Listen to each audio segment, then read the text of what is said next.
আজ আমাদের রাজ্য ক্যারাম অ্যাসোসিয়েশনের পক্ষ থেকে প্রায়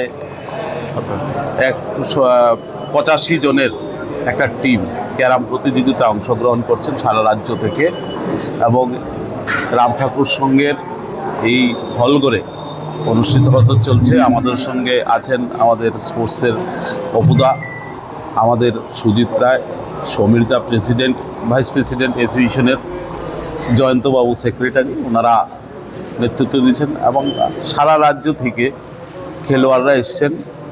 আমার সঙ্গে যখন কথা হচ্ছিল বলছে আগামীকাল প্রচুর লোকজন হবে। কিন্তু খুব আনন্দের বিষয়, এই ধরনের খেলাধুলা ত্রিপুরা রাজ্যে আজকে 8 বছর ধরে চলছে। প্রতিদিন প্রতি সপ্তাহে একটা খেলা কোথাও না কোথাও হচ্ছে। ত্রিপুরার এই প্রান্ত থেকে ওই প্রান্তে খেলাধুলা হচ্ছে। আমাদের সরকার আসার পর রাজ্যের খেলাধুলার মান উন্নতি হয়েছে।